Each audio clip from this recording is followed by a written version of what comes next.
জুলাই সনদ যদি 100% বাস্তবায়ন করা হয় এই দেশের কোনো ক্ষতি হবে না, নাম্বার ওয়ান। কেউ যদি বলতে পারে দেশের ক্ষতি হবে, আমি আর টকশোতে আসবো না। নাম্বার টু, দেশের জনগণের কোনো ক্ষতি হবে না। দেশের ক্ষতি হবে না, দেশের জনগণের ক্ষতি হবে না। আপনার সমস্যা কি? কিছুই নাই। ওই যেই সংবিধান যেখানে ছিল ঠিক সেইখানে বসে আছে। এবং কিছু অদ্ভুত লাগে, সেই সংবিধানে ঢুকলো কেমনে ওনারা? সংবিধানের ভিতরে আপনি ঢুকলেন কেমনে? এই যে কয়দিন আগে, 5 মাস আগে, 5 মাস পরে কয়েকদিন আগে যে আমাদের রাষ্ট্রপতি শাহাবুদ্দিন চুপ্পু সাহেব পদত্যাগ করলেন। আচ্ছা, পদত্যাগ করার পর কথা উঠলো কি? আমাদের আইনমন্ত্রী সেলিম ভাই নিশ্চয়ই মনে আছে, আইনমন্ত্রী একেবারে সংবিধানের বইটা হাতে নিয়ে বলতেছে 123-এর 2 অনুচ্ছেদ মোতাবেক এই রাষ্ট্রপতি পদত্যাগ করার পর 90 দিনের মধ্যে নির্বাচন হইতে হবে, এবং সেটা সেপ্টেম্বরের 23-24 তারিখের মধ্যে। একেবারে সুন্দর করে সংবিধান বুঝাই গেছে দেশ জাতিকে। ওই অনুচ্ছেদের ভিতরেই লেখা আছে, ওই 123-এর মধ্যেই লেখা আছে যে সংসদ ভেঙে যাওয়ার পর 90 দিনের মধ্যে নির্বাচন। তো সংসদে ভেঙে গেল, 12তম সংসদে ভেঙে গেল, তার কয়দিন পরে নির্বাচন হয়েছে? কোন সংবিধানে হয়েছে? সেটা নিয়ে একবার প্রশ্ন আছে। না থাকলে আপনি সেই সংবিধানে ঢুকলেন কিভাবে? আপনি যত গল্পই করেন, আপনি ঢুকতে পারেন না। আপনি এখনও সংবিধানে ঢোকেন নাই। এবং আমাদের নির্বাচন কমিশন নির্বাচনের তারিখটা ঘোষণা করছিল, তখন বলেন নাই সংবিধানের 123 অনুচ্ছেদ মোতাবেক আমি নির্বাচন ঘোষণা, আমি চ্যালেঞ্জ করলাম, দেখান। তার মানে সংবিধানের বাইরে। আপনি সংবিধানের বাইরে বসে নির্বাচন করছেন, সামনে প্রশ্ন আসতেই পারে আপনি কিভাবে নির্বাচিত। এখন বলতে পারেন তুমি রাজ্জাকে জিজ্ঞেস করলে কিছু আসে যায় না। আসলে কিছু আসে যায় না। শেখ হাসিনাও তাই ভাবতো, কিন্তু যখন একটা ঐক্যমত তৈরি হয়ে যায় তখন তুমি বুলেট টুলেট কিছু চলে নাই। শেখ হাসিনা কিন্তু বলতে পারে নাই আমি সংবিধান মোতাবেক প্রধানমন্ত্রী আসি বইলে থাকতে পারে নাই, চলে যেতে হইছে। তো টাইম ইজ কামিং।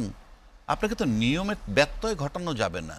আর সেই নিয়মের ব্যত্যয় ঘটাই আপনি পার্লামেন্টে বসবেন, আর ওইখানে বসে বসে আইন পাশ কইরা দেশবাসীরা মানতে বলবেন, কি কইরা সম্ভব? আপনি নিজের বিবেক থাকবে না, আপনি আইনের ঊর্ধ্বে থাকবেন আর আমাকে আইনের আওতায় নিবেন, এটা তো হয় না। এইবার আসেন মানবাধিকার কমিশন গঠন, বা আমি ওখানে যেতে চাই যে আমি সেটাই বলতেছি। আপনি গণতন্ত্রের রক্ষা কবচের ভিতরে একটু আগে তো আপনাকে বললাম বিচার নিয়োগের যে বিষয়। আবার আসেন মানবাধিকার কমিশন অধ্যাদেশ, এই যে বেসিক জায়গাগুলা আপনার কথায় কথায় বলে 133টা অধ্যাদেশ ছিল, 98টা পাস করছি। আরে ভাই, ভাইটাল জিনিস 5টা পাস করার নাই তো কি? What is the use of it? আপনি এটার ইউজটা কি? আপনি লোকের সংখ্যা বুঝে তো লাভ নাই। এই দেশের লোক এখন সেই জায়গাটায় নাই। কেন নাই সেটাও বলে দিচ্ছি। সেলিম ভাই আমার সামনে, ওনাদের দলের দায়িত্বশীল ব্যক্তিরা বলছিলেন জুলাই একটা ইমোশন, ওটা দিয়ে রাষ্ট্র চলে না। বলছে না, জুলাই একটা ইমোশন, ওটা দিয়ে রাষ্ট্র চলে না। অথচ আজকে কিন্তু জুলাইয়ের সময় যে 1 দফা ঘোষণা আসছিল, সেটার ঘোষককে, সেটা নিয়ে কারাকারি চলছে। পুরো জুলাইকে নিয়েই তো কারাকারি। তার মানে কি, জুলাইয়ের একটা বিশাল ইম্প্যাক্ট বাংলাদেশের রাজনীতিতে এখন আছে। এবং এইটা বুঝতে পাইরা যে চলতে হবে সামনে জুলাইকে ধারণ করে, তাই এখন এটাকে ক্যাশ করার পরিকল্পনা। ক্যাশ করার পরিকল্পনা কেন বলছি? আপনি প্রফেসর ইউনূস সাহেব যে এই জুলাই জাদুঘরের উদ্বোধনে গেলেন, উনি কি ওনাকে যে গ্যালারিতে, দর্শক গ্যালারিতে ডাইকেই না ওনাকে বসাইলো প্রধানমন্ত্রীর পাশে, উনি কি জুলাই যোদ্ধা ছিলেন? উনি তো যত বড় আন্দোলন হয়েছে সব দল মিলে করছে, বিএনপিও করছে, উনি তো তখন প্যারিসে। 8 তারিখ আপনি ওনাকে বসাইলেন, কিন্তু এই মুক্তিযুদ্ধের আর এই যে জুলাইয়ের যারা অগ্রপথিক, আপনি বিএনপি আছেন, জামাত আছেন, XYZ আছেন, নো ম্যাটার, কিন্তু ফিজিক্যালি যে লোকগুলোর সামনে দৃশ্যমান ছিল তার ভিতরে ছাত্রদের কিছু নাম আছে যারা উপদেষ্টাও হয়েছিল, তারা আজকে একটা দলও করছে। তাদেরকে আপনি দাওয়াত দেন নাই তা না, গয়রহ কার্ড দিয়ে দিচ্ছেন না, তাদেরকে আপনার স্পেশাল দাওয়াত দিবেন। স্পেশাল দাওয়াত মানে কি? মঞ্চে বসবে। আচ্ছা, মঞ্চে যদি না বসান, আপনি যদি তারা দর্শক গ্যালারিতে বসায় রাখেন এবং তারা যদি যাইতো ওখানে, নাহিদরা যদি দর্শক গ্যালারিতে বসে থাকতো, তাহলে রেজাল্টটা কি দাঁড়াইতো? রেজাল্টটা দাঁড়াইতো যে জুলাইয়ের টোটাল স্বীকৃতি, কৃতিত্বটা মঞ্চে যারা বসা আছে তাদের। তাই তারা যায় নাই। কারণ আপনি তার কৃতিত্ব দিতে হবে। এই যে আমাদের স্বাধীনতার একটা ঘোষক নিয়ে আজও বিতর্ক চলছে, সংবিধানে লেখা আছে বঙ্গবন্ধু স্বাধীনতার ঘোষক, চুপ্পু সাহেব ক্ষমতায় থাকার মসনদে থাকার লোভে গিয়ে ওইখানে বইতে লেখা আছে বঙ্গবন্ধু ঘোষক, উনি পার্লামেন্টে পড়লেন জিয়াউর রহমান স্বাধীনতার ঘোষক। আপনি পড়েন ভাই, আপত্তি নাই, দেশবাসী তো দেখলো। এই যে প্রহসন, এই প্রহসন করে আপনারা ক্ষমতায় বসে থাকবেন আর এই প্রহসন করে দেশ চালাবেন, পারছেন না, নিয়ন্ত্রণ করতে পারতেছেন না। এখন সব ওপেন মানুষের কাছে। তো আপনি নিজে আগে ট্রান্সপারেন্ট হইতে হবে। বাংলাদেশ চালাইতে হলে প্রথম শর্ত হলো আপনার ট্রান্সপারেন্ট, স্বচ্ছতা। স্বচ্ছ যিনি হন না, এই যে ঘোলাটে লোকগুলা বসেন, ঘোলাটে লোকগুলা বসার মানে হচ্ছে এদেরকে ক্যাশ করে, তুমি এই ঘোলাটে আত্মা নিয়ে আসছো, তুমি স্বচ্ছ না, তুমি এই করতে হবে, তা নাহলে এই বাটে পড়বা। তাই চলতেছে। আপনি দেখেন না দেশটা কিভাবে চলে। এই যে আপনি বললেন যে নিয়ন্ত্রণ নেই, নিয়ন্ত্রণটি আসলে সরকারের নিয়ন্ত্রণ নেই না দেশের ব্যবস্থাপনায় ত্রুটি দুর্বলতা? আপনি একটা জিনিস লক্ষ্য রাখেন, যেমন ধরেন এই যে বর্তমান যে সরকার ক্ষমতায় আছেন, তার কিন্তু রাজনৈতিকভাবে ডিস্টারবেন্স হওয়ার সম্ভাবনাটা খুবই কম, খুবই কম। কেন কম? আমরা বিরোধী দলকে তো দেখছি রাজপথে কর্মসূচি পালন না, করছে। কর্মসূচি পালন করুক, কেন কম সেটা বলি। ধরেন বিরোধী দলে অন্যতম দল আছে জামাত, আসন সংখ্যা 68, নারী আসন আরও আছে 8টা, 76। তামাশা না। মুক্তির চেতনা এমন পর্যায়ে গেছে আমাদের দেশে, চেতনা হইতে হইতে এই চেতনার সময় সবচেয়ে বেশি সিট তারা পাইছে, মানে তাদের জীবদ্দশায়। এর আগে তো এই সিট পায় নাই। তাহলে কি মুক্তিযোদ্ধার চেতনার যে চিৎকার, সেটা কি জনগণ অ্যাকসেপ্ট করে নাই? নাহলে 68টা সিট কিভাবে পায়? কারণ জনগণ চিন্তা করছে যে হ্যাঁ, মুক্তিযুদ্ধের চেতনাকে বিক্রি করা হয়। আচ্ছা, এই যে 76টা সিট তার আছে নারী আসন নিয়ে, সে এই পার্লামেন্টে কেন ডিস্টার্ব করবে? কারণ সে একটা বিরোধী দলের পতাকা লাগায় ঘুরতেছে, তোমরা তাকে রাজাকার বলো, সে তার বিদেশি বাংলাদেশের পতাকা লাগায় ঘুরতেছে। সুতরাং এই 5 বছরে সে আরও সাংগঠনিকভাবে শক্ত হওয়ার প্ল্যান করবে। এনসিপি একটা দল, সকাল বিকাল যাদেরকে টিভিতে ডাইকে না আপনারা বলেন তোমার আয়ের উৎস কি, আর কোনো দলের ডাকার ক্ষমতা আপনাদের নাই, আর কোনো দলের ক্ষমতা নাই আপনারা জানেন রাজনীতিবিদরা কেমনে চলে, আমরা জানি। কিন্তু ওই কয়টা ছেলের নরম পাইছে না, এসে তাদেরকে জিজ্ঞেস করেন বারবার, উৎস কই, টাকা পাও কই, চলো কেমনে, প্রাডতে উডো কেমনে, ইত্যাদি ইত্যাদি। তো এটা বলে দুর্বল বলে। কিন্তু 6টা সিট পাইছে। বাংলাদেশ এসে প্রথম একটা রাজনৈতিক দল যে 1 বছর যার বয়সে 6টা সিট পাইছে। এখন কেউ কেউ বলে 6টা সিট দেওয়া হয়েছে, দেওয়া হলে তো পুরো ইলেকশনটাই বাতিল হয়ে যায় বেটা। কাজে 6টা সিট পাইছে। তো যারা 6টা সিট পাইছে তারা কি করবেন? 2টা নারী আসন, 8টা সিট। রাশেদ খানের জিন্দিগিতে একটা সিট পায় নাই, আওয়ামী লীগের করুণায় পাইছে। তো এখন তারা 8টা সিট পাইছে, তারা কি করবে? পার্লামেন্ট থাক, আমরা দলটা গুছাই। কিন্তু এই দিক দিয়ে সমস্যা নাই, প্রশ্ন অন্য জায়গায়। হ্যাঁ, আপনার বিদ্যুৎ বিল বাড়াচ্ছেন, আকাশচুম্বী, গ্যাস বিল আকাশচুম্বী, গ্যাস নাই। এবং তাত্ত্বিকভাবে কোনো কোনো উপদেষ্টা বলেন গ্যাস বিল বাড়লে কী হবে, টাকাটা তো দেশের বাইরে যাচ্ছে না, আপনাকে রাইটটা কে দিছে যে আমার কাছে টাকা চুইসে নিয়ে আপনি রাখবেন? পকেট খালি হচ্ছে তো। আমার টাকা চুইসে নিয়ে আপনি রাখবেন, আপনাকে রাইটটা কে দিছে? চিবিয়ে চিবিয়ে বলে, মানে অসহ্য। আপনি এইভাবে কথা বলতে পারেন না। আবার আরেকজন দায়িত্বশীল মন্ত্রী বলছেন আজকে বিদ্যুতের কোনো ঘাটতি নাই, গ্রামগঞ্জে বিদ্যুতের অভাব নাই, লম্বা লাইনটা লম্বা খুব, কোথাও কেটে গেলে খুঁজে বের করতে সময় লাগে, তাই লোডশেডিং থাকে। এগুলো কোনো যুক্তি? এটা ইয়ের মতো। কেউ কেউ বলতেছে এখন ইলেকট্রিক চুলা চালায় সেই জন্য বলতেছে শর্ট, যেটা হাসান মাহমুদ বলছিল প্রচুর মোবাইল রিচার্জ করে তাই বিদ্যুতের ঘাটতি। আমরা যে কোথায় আসি আমি জাস্ট আমার মাথায় ধরে না। আপনি গণতন্ত্র খুঁজেন, আপনি আগে ঠিক হন।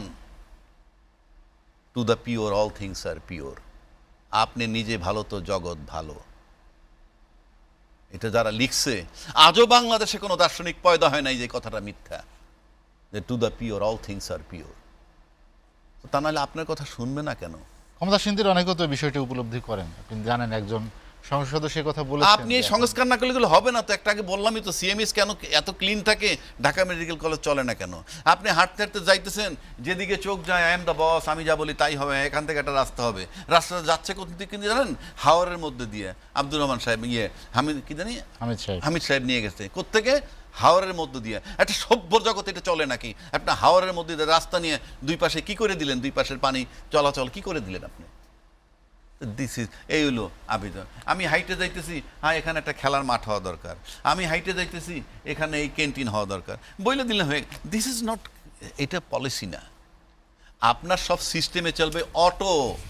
এই অটো করার জন্য যে সংস্কারটা দরকার ছিল, সেই সংস্কারের জন্য গণভোট, গণভোটের সাথে জুলাইয়ের বাস্তবায়ন।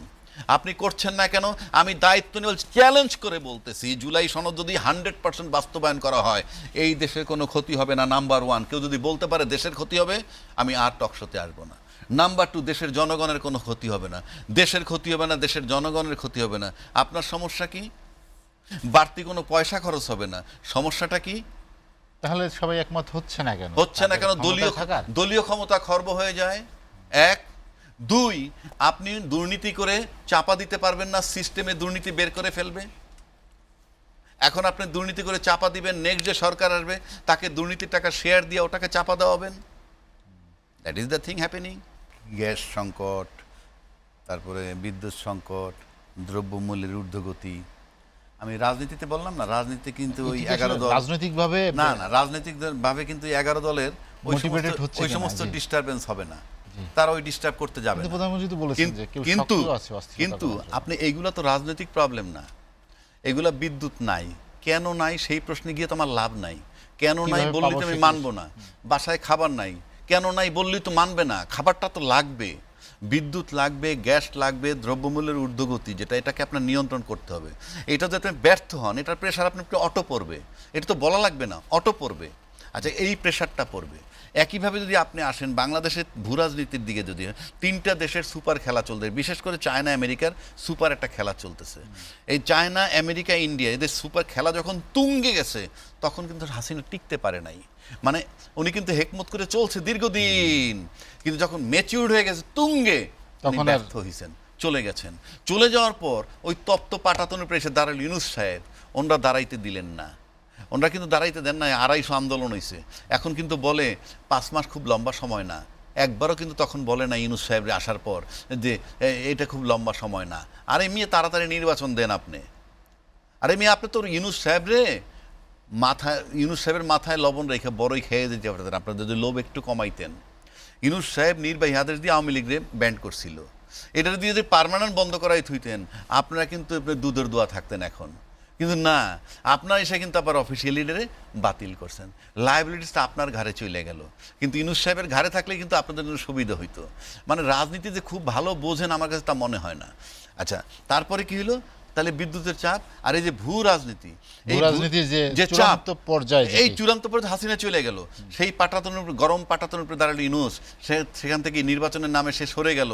সেখানে এসে আমাদের দাঁড়াইলেন তারেক রহমান সাহেব, প্রধানমন্ত্রী। উনি কিন্তু তপ্ত পাটাতনের উপরে গল্প আপনি যতই করেন গেল 1 নম্বর। 2 নম্বর, এই পাটাতনের উপরে থাইকে 5 মাসেও কিন্তু ওই রাষ্ট্রপতিকে সরাইতে পারেন নাই। সরাইছেন 5 মাস পরে। কেন? কিঞ্চিত হয়তো পায়ের তলার মাটি শক্ত করছেন, কিন্তু এখনও তপ্ত আগুন আছে। কেমনে শক্ত করছেন? আপনি কতগুলো সিমটম দেখবেন। সিমটমটা হইলে এরকম, যেমন ধরেন আয়নাগরের একজন আর্মি অফিসার আয়নাগর ভোগ করে আসছে। তারা কিন্তু 2টা প্রমোশন পাইছে। তাদেরকে কিন্তু রাজাকারের সন্তান হিসেবে আখ্যায়িত করা হয়েছিল। Try to understand my point. তা রাজাকারের সন্তান হিসেবে আখ্যায়িত করে যখন তাদের আয়নাঘরে নিয়ে গেল, কিন্তু এই সরকার আসার পর 2টা প্রমোশন পাইল, তাহলে বোঝা যায় যে আমাদের আজকের প্রধানমন্ত্রী আওয়ামী লীগের যে বলয়টার মধ্যে ছিল, যে কারণে সে আয়নাঘর করেছে, এটাকে অপোজ করতেছে তার অ্যাকশন দিয়ে। তাই অ্যাকশন দিয়ে যে অপোজ করতেছে, সেটার বহিঃপ্রকাশ হিসাবে রাষ্ট্রপতিকে অপসারণ করছে। অর্থাৎ ওই বলয়ের মধ্যে নাই। এবং আওয়ামী বলয়ের মধ্যে যদি না থাকে সরকার, এই বর্তমান সরকার যদি আওয়ামী বলয়ের মধ্যে না থাকে, তাহলে সেটার জন্য তার উপরে চাপ থাকবে। কারণ এই প্রশাসন সাজানো আওয়ামী লীগের, হ্যাঁ, অনেক কিছুই সাজানো আওয়ামী লীগের। সুতরাং সেই কারণে বলছি, আপনি পার্লামেন্টের ভিতরে যদি ডিস্টার্ব নাও হয়, একদিকে দ্রব্যমূল্যের ঊর্ধ্বগতি, আরেকদিকে ভূ রাজনীতি, আরেকদিকে আওয়ামী লীগের চাপ। আওয়ামী লীগের চাপ মানে কোনটা? ওই যে সাপ লুডো খেলার মতো, আসতেছি, ডিসেম্বরে আসবো, ইত্যাদি ইত্যাদি। আজকে কল্পনা করেন চক্ষু বন্ধ করে, কেউ আমাকে বলতে পারেন ডিসেম্বরে উনি আসবেন কি আসবেন না? আমি তো গণক না, আমি বলতে পারবো না। আমি ধরে নিলাম যদি আসে তাইলে কি হবে। নাম্বার 1, তার মতো মানুষ ফেরত আসলে আপনি আসলেই আজকে আসলে কালকে ফাঁসিতে ঝুলাই দিতে পারবেন না। গল্প আপনি যতই করেন ঝুলাই দিতে পারবেন না। তাকে আনার মানে তাকে সাব জেলে রাখবেন। যখনই সেখানে ফেরত আসবে, সাথে সাথে তার সাজানো সংসারের যত আমলা আছে তার 30% চাঙ্গা হয়ে যাবে। এই 30% চাঙ্গা হওয়ার মানে সরকারের প্রশাসনের উপর থেকে 30% ক্ষমতা কমে যাবে। জিনিসগুলো মস্করার না, খুব শক্ত হাতে ডিল করতে হবে। আমার মতো লোক যদি থাকতো আমি শক্ত হাতে ডিল করতাম, তাহলে বলবে, অনেকে বলবে উনি মহাপণ্ডিত হয়েছে। না, আমরা বহু লোককে দেখছি নিয়ে উপদেষ্টা বানাইছে, সে তো এই মাঠেই ছিল, হওয়ার পর তো কেউ কিছু বলে না। এখন আমরা বলছি, আমি বললাম তো ওই কোনো দল টানলি আমি যাব না, কথার কথা বলছি। কেন জানেন? আপনি যখনই দলে ঢুকবেন আপনার বক্তব্য শেষ, কারণ ওই বস যা বলবে, বস ইজ অলওয়েজ রাইট। কিন্তু আপনি যে আমার কাছে দায়িত্ব থাকতো, আমি দেখে দিতাম যে কিভাবে এটা নিয়ন্ত্রণ করে, কিভাবে ভূ রাজনীতিকে নিয়ন্ত্রণ করে। বাংলাদেশে কেউ দখল করতে আসবে না, কারণ সভ্য জগৎ এখন আর এটা চলবে না। কারণ এই দেশের স্বার্থ আমেরিকার আছে, চায়নার আছে, ইন্ডিয়ারও আছে। কাজে চায়না দখল করতে আসলে ইন্ডিয়া আমেরিকা ছাড়বে না, ইন্ডিয়া দখল করতে আসলে চায়না আমেরিকা ছাড়বে না। সিনা টান কইরা সুন্দরভাবে সবার সাথে আন্ডারস্ট্যান্ডিং কইরা, দিন শেষে প্রতিবেশী দরকার, তার সাথেও মধুর সম্পর্ক রাখতে হবে, সেই ডিপ্লোমেসি জানতে হবে। আমি চ্যালেঞ্জ করে বলছি, আপনি ট্রান্সপারেন্ট না হলে আপনার মাথায় এইগুলা আসবে না। আপনি যদি অস্বচ্ছ হন, আপনার ভিতরে আসবে না। এগুলো পাওয়ার জন্য যে মেধা দরকার, সেই মেধার সাথে আপনার স্বচ্ছতার সম্পর্ক আছে। যে যত স্বচ্ছ সে তত মেধাবী, তার সনদ না থাকতে পারে। সুতরাং বাংলাদেশে যারা সনদধারী রাষ্ট্র চালাচ্ছেন, এরা কেউই স্বচ্ছ না। আপনি দেখেন না, বহাল তবিয়তে সব আছে, সব কিছু চলছে, সবই আগের মতো আছে, সব কোনো আগের মতো পরিবর্তন আছে, নেই। সংবিধান আগের মতো আছে। আপনি হাঁটতে হাঁটতে যাইতেন, এইখানে আমার একটা কলেজ করা দরকার, কইরা ফেলাইলেন, who cares, this is the thing happening. তো আপনাকে এখন এই রাজনৈতিকভাবে জামাতের 11 দলীয় জোট কিছুই করবে না এই সরকারকে, আপনি তর্কের খাতিরে ধরে নিলেন, কিন্তু এই ক্রাইসিসটা কাটায় উঠতে হলে, ভূ রাজনীতির সব মিলে হইতে হলে তার একটা ঐক্য দরকার, জাতীয় ঐক্য। জাতীয় ঐক্য সবচেয়ে স্ট্রং। যেমন শেখ হাসিনা দিল্লিতে আছে, তার ব্যাপারে কিন্তু জাতীয় একটা ঐক্য আছে, কম বেশি একটা ঐক্য আছে। আমাদের একটা ঐক্য দরকার। আর সেই ঐক্য যদি আপনাকে আনতে হয় রাজনীতির মাঠে, 11 দলীয় বিরোধী দল সহ বিএনপির সাথে একটা ঐক্য আনতে হয়, জাতীয় ঐক্য প্রি কন্ডিশন, গণভোটের আলোকে জুলাই সনদ বাস্তবায়ন করতে হবে, তা নাহলে আপনার ঐক্য হবে না।